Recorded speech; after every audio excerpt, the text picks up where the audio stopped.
Hello everybody and welcome to VFR. Today we are here on the ramp with our new Milviz Cessna 310R. And basically I'm just going to do some practice today. And while we're doing that, I figured we could talk through some of the cockpit controls and do a little bit of an overview of everything in the cockpit. For no other reason really than it's just a helpful exercise for me to really force myself to actually look at each instrument, look at everything, and figure out what it all does. All right, so this is the cockpit of the Milviz 310R. If you fly the Cessna 172, especially the steam gauge version, it'll feel pretty familiar. It is a Cessna, and it's not anything too crazy. Pretty standard general aviation avionics packages available to you. Now, first, we're going to talk about the options real quick as far as the impacts the cockpit. So what we can do for your avionics suite is we have radio navigation in right now. That's just what you'd use to tune in your VRs. If you just want to do old school flying, you can get the default Asobo GNS 530s too. You can get the PMS 50 GTN 750, as well as the TDS GTN 750. I have the free version of the PMS GTN 750. I like that because it's free and it works really well for especially more complex flying. The GNS 530 is fine if you don't want to download something, or we're going to stick with radio navigation for today. The other optional extra is your Garmin G5s, which will replace your attitude indicator and your HSI with a G5. These are good, especially if you're playing at a high resolution and can see them from kind of your normal. I find that I can't actually read the numbers. Not that you need to because you have a separate altitude indicator, but I find them are a little harder to see in sim, whereas I could see the appeal in the real life. Now, this cockpit is pretty straightforward. We have most of our switches and panels are right in front of us.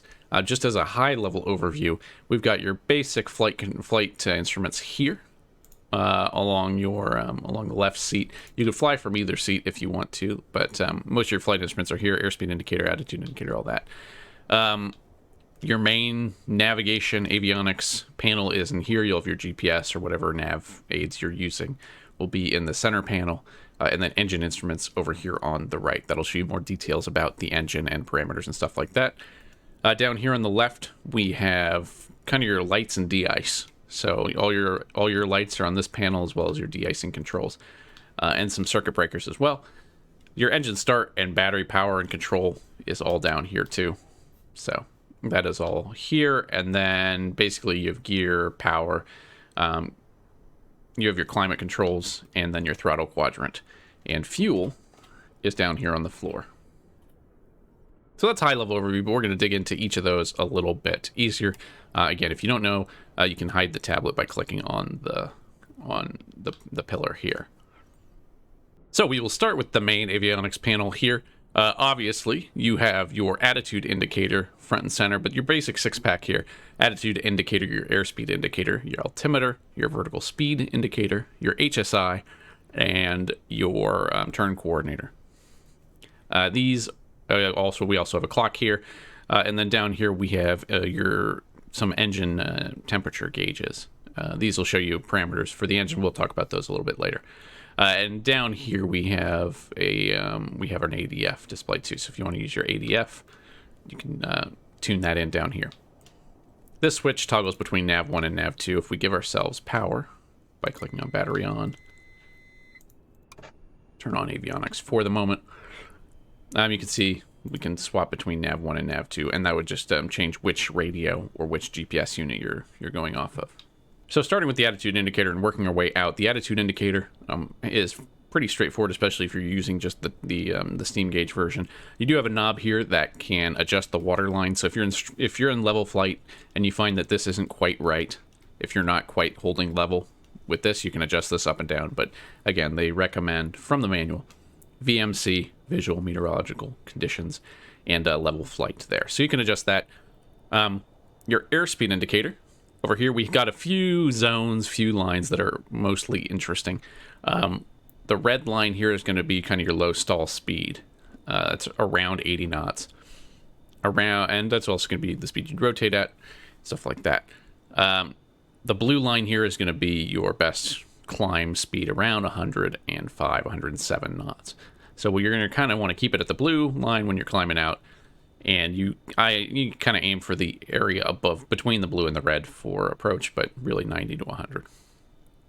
Other than that, you've got your standard green area for your approved speeds, yellow for some dangerous speeds. You can get into the yellow, especially if you're descending with some power in, so do watch out for that. If you get into a difficult situation while you're at that speed, you could damage the airframe. Altimeter is pretty simple. You change your barometric pressure here. I think we're still 299.2 with this knob, but that's pretty much it.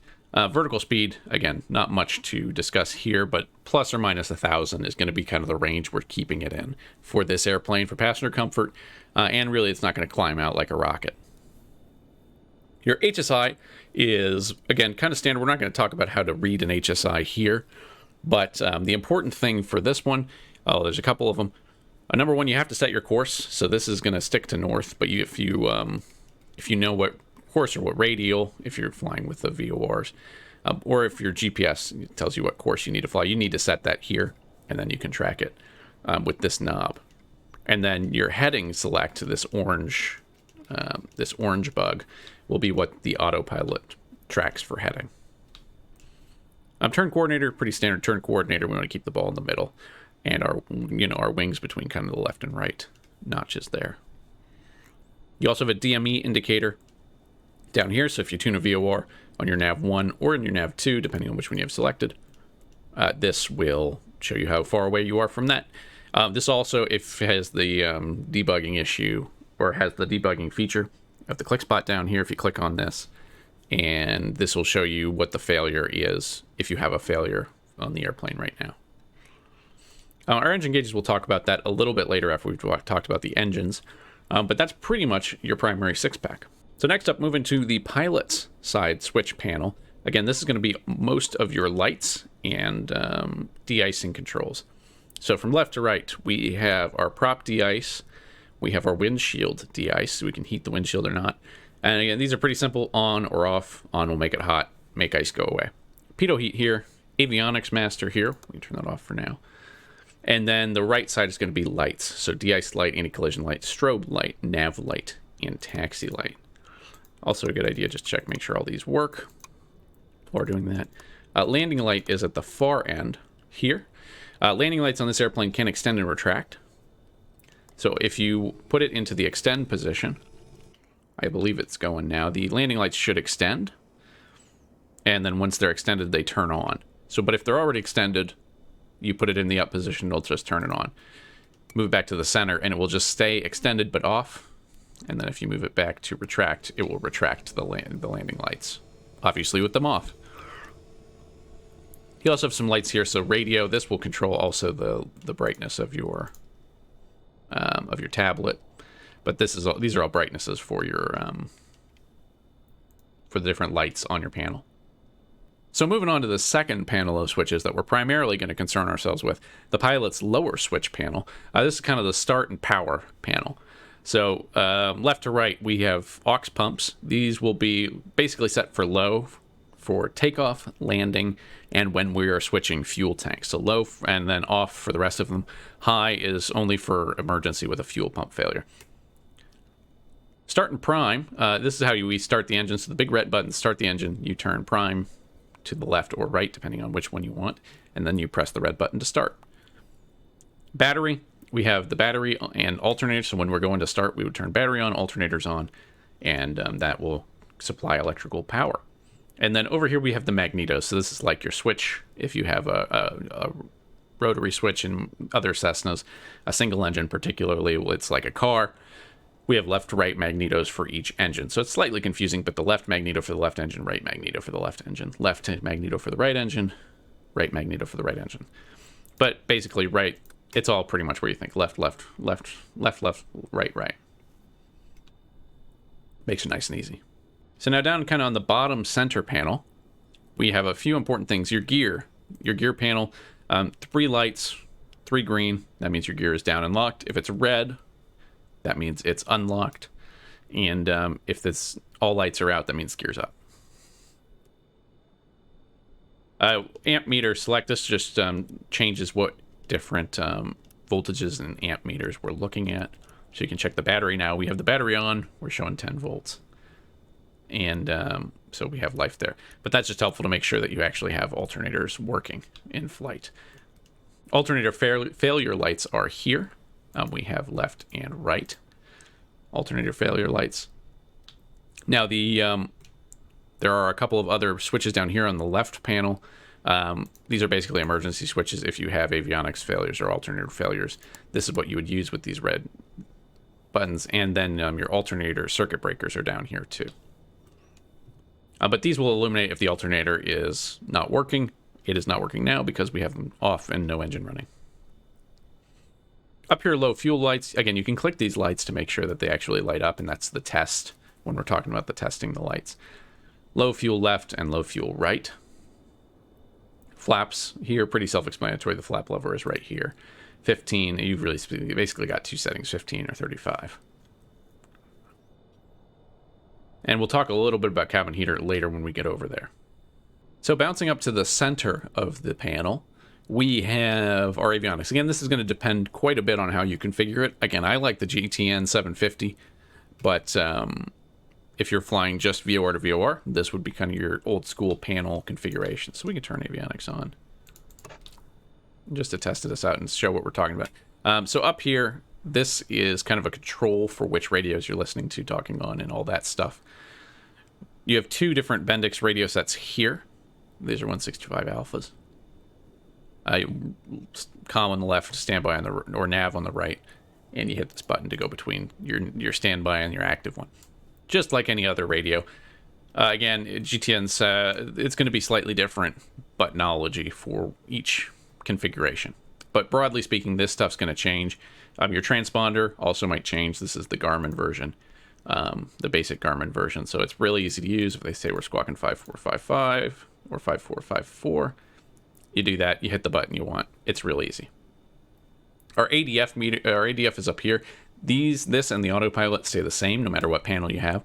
So this you can use to track an NDB with the frequency. Obviously, you set the frequency that you want. And that's pretty much it. It does have an interesting feature that I didn't know about, but you can click this button and you'll get the clock, your standby timer.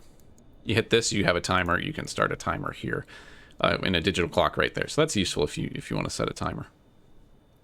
And then the autopilot. Down here, it's a standard CAP 140 Asobo autopilot system. You hit autopilot to activate it. It'll hold roll and vertical speed. We can set an altitude with the knobs. You change the vertical speed with these buttons by hitting altitude and then up and down. Not going too much into this, you can hit nav and it'll follow the whatever nav source you have, nav 1 or nav 2. And then, heading mode again follows the heading bug set here on the HSI. Approach mode also works if you're shooting an ILS. Now, if you're shooting an ILS on your HSI, it will come up and grab your glide slope too. So on the left, on the outer ring, there will basically be a yellow line that will show you where your glide slope is, or a yellow arrow. And that'll be how you track your glide slope. So you can do a full ILS approach using this HSI. And the autopilot can fly it too. And that's really it for the center panel. Again, it'll depend quite a bit on how you actually have it configured. Moving along, on our right-hand side, we have, this is kind of the engine block. You could call it the engine portion of the panel. You have manifold pressure, your tachometer, your RPM gauge, fuel flow, cylinder head temperature and oil pressure for both engines up here. Fuel quantity, your fuel gauges are here for both mains and aux tanks. Exhaust gas temperature gauge here. This is how you really set mixture. Suction gauge and outside air gauge and a backup altimeter over here. So starting with the manifold pressure gauge, again, it's like the DC6 if you watched any of our DC6 stuff, or just Flight Air or any of these. It is a gauge that shows how much pressure, air pressure, each engine is sucking through the throttle manifold after the venturi. So when your engines are shut down, you'll show atmospheric pressure. That means your engines are off. So if you see it way up here, it's probably off. The bottom line is we really want this to be in the green. for most of flight. We can flow full throttle for takeoffs. We can use full power for landing too if needed, or go-arounds. But for the most part, we want to keep it inside the green arc. So don't worry too much about that. We can talk more about the engine performance parameters and what we want to set all these things to in more detailed episodes. But for the most part, keep it in the green and you'll be all right. Your tachometer, very similar. We can go full prop forward, 2,700 RPM, which is this red line here, for takeoff and landing. And that's pretty much it. Other than that, we want to keep it in the green arc. So shortly after takeoff, generally what you'll see is you'll have to come off the throttle a little bit and off the prop RPM a little bit to keep it in that range. Again, Milviz has charts for performance, different performance configurations at different altitudes that show you where you should be setting manifold pressure and RPM with your throttle and your prop RPM levers. That said, the only configuration, the other configuration you want to avoid is very high manifold pressure and low RPM. That could fail the engine. So you don't want your manifold pressure up at 24 and your RPM way down to like 15. That would be bad. So moving along, we'll talk about these two gauges here. Again, the important thing is that it's in the green. These are your cylinder head temperatures and oil pressure and oil temperature. We want them in the green arc. If they're not in the green arc, something's wrong. Fuel quantity is an interesting kind of gauge. It's a little reminiscent of the Boeing 247D, actually. We have mains and auxes, and it will show you whatever you have selected, or default to mains. These lights show you what you have selected. So if we're looking at the main tanks now. We have about 150 pounds of fuel in the main tanks. Go down. If we move the switch down, we can look at the aux tanks. We have about 90 pounds of fuel in the aux tanks. You also notice that these light up, left-hand aux, right-hand aux. That just means we're looking at this gauge at the aux fuel tanks, not the mains. And then if we go down to the fuel and select the aux tank,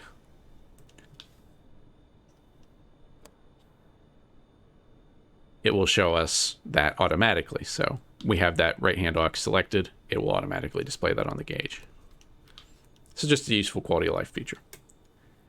Your exhaust gas temperature gauge. Here, again, the important thing for this is that it's going to be basically how you're setting your mixture. So if we'll lean out, and basically these needles will go up, and at some point they'll go down. And you either kind of want to be rich of that peak or lean of that peak. Lean of that peak is a good standard kind of power setting. But again, there's a lot more to that. It's described pretty well in the manual. It's also described countless other places. We'll talk about it and when we get flying. But for the most part, again, this is just how you're setting your mixture. So vacuum suction over here. This is another gauge that's really mostly important just to show you that you're in the green. And if you're out of the green, something's wrong. You can see our attitude indicator isn't actually doing anything. That's because the gyros aren't spun up because it doesn't have any vacuum. There's no vacuum running because the engine's not running. So basically, instruments will fail if this is not in the green. So if this is at 0, you may not have some of your instruments. That is a problem. You should get that fixed. Moving down outside air temperature, this is in Celsius. So we're about at 19 Celsius, about 50 degrees Fahrenheit here. But that's a useful gauge. Clock down here, standby altimeter, same as the main one with setting your barometric pressure. And then finally down here we have fuel flow. So again, important thing is we're in the green and that both needles are pointing the same direction. So you have a right, you'll notice same as the DC-6, we have a right and left needle on both of these. So these gauges are all for the right and left engine both. And the important thing is that they're pointing in the same direction. So if they're pointing in opposite directions, something is wrong with one of the engines. So that's a helpful high-level check. Again, this will show you different fuel flows. The inner gauge, the inner markings, show you different fuel flow for different phases of flight. So good cruise, power settings are here. Good climb, takeoff and climb down here. And again, that's going to be kind of a function of your mixture, your amount of throttle you're putting in, and your all your other engine parameters. But it's a helpful check if you're looking at that. We're mostly making sure that it is in the green and fuel is flowing at a high level. Down here we have a Hobbs meter. This just shows you the time that the airplane has been moving. So above 20 knots, I think it is. And since this is in an owned mode, November 22 Victor, Well, this hasn't accumulated between, but if you have rental selected in the tablet, if you have rental mode here, this will accumulate time between each one. It just shows you how much time you've been flying it really here. We're not billing by the hour, by the Hobbs hour or anything. So down here, finally, the Climatics Panel, I would call this. You have your heater switch. You can turn heat or fan, and then your different knobs control temperature. You have a defrost knob, temp control, which is basically like setting the temperature in your car. Cabin air, again, these are like the fans in the car, setting how much air you want to blow out. Now, you just have to make sure also that cabin air or defrost needs to be open when you're heating. Otherwise, you could overheat the heater, and then if this button comes on, you've overheated the heater, you might break the heater. And then engine alternate air here, this is a little bit... the important thing here is that this is pushed in for takeoff and landing. You can use it in some circumstances, but that's a topic for another day. But engine alternate air, these need to be checked that they're in before we take off. So moving right along. So the center console is, again, pretty important because it has all of our flight kind of throttle and power management. We have a throttle. We have our mixture here. I have them set up differently in my physical panel. And prop RPM here. I have them both bound to the same because I have 3 axes available to me. But if you have 6, you could bind them individually. That would be more realistic. But I do think you should probably bind, at the very least, mixture and throttle if you can. Prop RPM, again, is also important to lean it out a little bit. But once you get it back down, you're not going to be adjusting that as much as you're adjusting mixture. On the left-hand side here, we have our elevator trim, nose trim. It's not moving for some reason. I think because we're stopped. But essentially, we want to set this in the takeoff range. For takeoff, this little white nub here is what moves with the trim wheel. Shows you where your trim is set. We also have rudder trim and aileron trim here. So if it does like to roll a little bit naturally, but that's something that's where you adjust that trim, or you can bind it. Cowl flaps here, again, for the most part, you're going to have them pushed in and open. That's a checklist item, so you just make sure the cowl flaps are open. And if you need to close the cowl flaps, you can pull it out like that, and I can get you a little more cooling on the engine. But again, that's kind of more advanced engine management. So back down to the floor, finally, fuel tank. Down here you have the left and the right. It's not the most easy gauge to see get at in a pinch. When we're changing fuel, we want to make sure that we put our aux pumps onto low and then go that. Otherwise, it could interrupt fuel to the engine. That could mess things up. But again, you have the right main. You could put it to the right aux or the left main. And then over here, you have off, left main, left aux, or right main. So you can pull from either main or the left or right aux. And yeah, basically, you want to probably stay in right main for most of the beginning flight. They recommend the first 90 minutes of flight. But again, make sure that we turn the aux pumps onto low before we change the fuel. So with that, a couple miscellaneous items. We have a compass here on the center of the panel. That is good for telling what direction you need to go. Up here, we have lights. These lights here are illuminated on the panel. They give you a nice red light at night, or you can turn your dome light on as well. We also have lights for the cabin back here that can be turned on and off. All right, so we've got the left engine running, and just for reference, this is kind of what the panel will look like if you have an engine running. We're, low manifold pressure where it's just sitting here at idle on the ramp.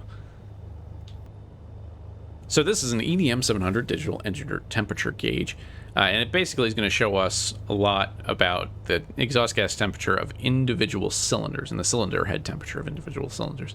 And it'll basically tick through each cylinder as well as the T, which is the average EGT, and also has oil pressure and some other things that it'll display there too. Up here at the top, you have a small number. That's the horsepower that the engine is generating. That's another cheap way you can adjust your mixture. You can lean out the engine to increase your horsepower if there's a peak. So you find the point of max horsepower if you're flying and not sure what you should have. The other thing that we can do, it'll tick through with this red light, shows you which cylinder or which one you're looking at. If we hit the left button, we manually take control of that. And we can move through, cylinder 2, cylinder 1. And the left number is the EGT. The right number is the cylinder head temperature. Again, broadly speaking, the big important thing is that all the lines and all the bars look relatively similar. If one looks radically different, something's probably wrong. So you can do that manually. To switch to Celsius, you can hit this button, hit it again, and that'll put it into Celsius, and auto. Hit it again, brings it back to Fahrenheit. So if you prefer Celsius, that's the button for you. And again, you have one for the left engine and one for the right engine that we're not showing here. So that's pretty much it. It's not a super complex panel. It's a relatively complex general aviation plane because mostly it has two engines. And so that adds a little bit of complexity, a little bit of stuff. So, but you do have to think about, especially if you have realistic engine management and damage and wear on, you want to make sure everything is in the green and that you're setting up following performance tables included in the manual for your cruise flight, your climb flight, whatever else. So that's the important stuff. But again, that's kind of an overview of all the instruments and little buttons and knobs included in the Milviz Cessna 310R. So, hope this is a little bit helpful. It's helpful to me just to talk through it all and make sure that I understand each gauge. And even for you, if you want to sit someone down or just talk through it yourself, as if you're making a video, that might help you if you really want to learn an airplane. So, I find it's a helpful exercise to go through. That's it for VFR for now. We'll also take this up. Look out for a Checkride video for some VFR flying a little bit later. That'll take you up and get you going in one single flight. But for now, that's it. If you have any questions, comments, ideas for other videos or topics, interesting things about the Cessna 310R, drop them in the comments section below. This has been VFR. Take it easy, y'all.